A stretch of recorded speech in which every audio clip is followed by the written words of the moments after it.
Now, next up, we jump from Eastern Market to the east side of the city for some food you're going to want to find.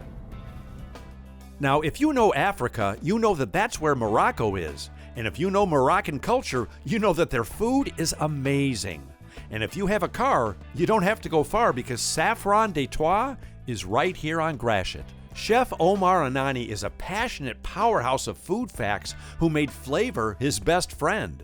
He's a rising star that's shooting across the culinary cosmos. And when it comes to both pleasing and educating people's palates, this guy's on a mission. So from food truck to James Beard nominee. Yeah. Chef, seriously, that's congratulations. Yeah, it's been a roller coaster to say the least. Yeah. Food trucks aren't recognized the way brick and mortars are. And so to actually be in a brick and mortar and have recognition, I'm still flabbergasted at, like, when we opened this is the whole goal of this restaurant was to be a community-based restaurant where food was affordable, accessible to the community, and it's important to me that, like, even with all these awards and nominations, that we still stay true to that core value, because the last thing I'm going to do is start inflating prices and start shrinking portion sizes and a lot of the things that you see.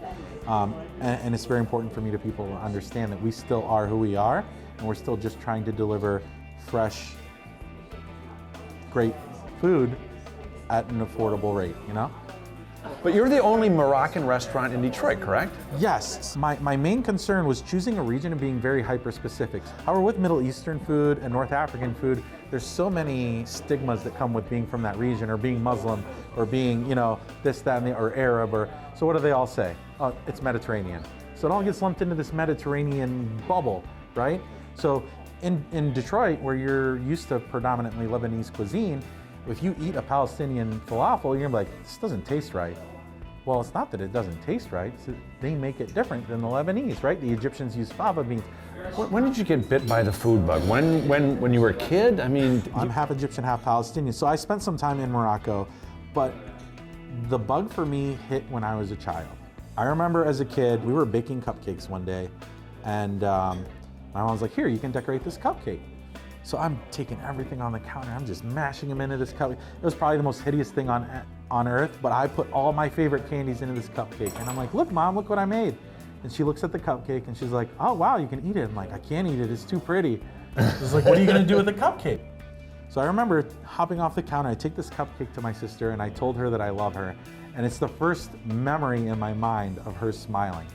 And so the emotions and the memories that food creates was something that I knew as a child that I was in love with, and it just kind of grew from there.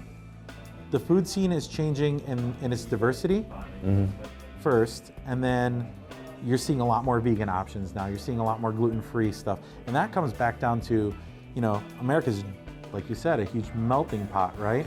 And so specifically here, we have such a large Arab population, and we have such a large Bangladeshi population and a Yemeni population. And I think the people that are being more specific are going to end up being more successful than those that try to feed everyone.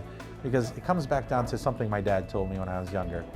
You're better off doing 2 things amazingly than 5 things average. oh my gosh, that's one of my mottos. So you look at do our a couple of menu. things really well, right? Exactly, be really good at one thing and not, and I'm still looking for my thing, but yeah. you know, if TV doesn't work out for you, Yeah. I got a spot in the dish tank. Thank you. Yeah, no problem. Everything we sampled at Saffron was sensational, and the flavor profiles are so vast and complex, well, you're going to need a bigger file cabinet. If you're one of those people who find yourself through food, find your way to Saffron De Twah. It's an adventure in the art of eat you'll want to repeat.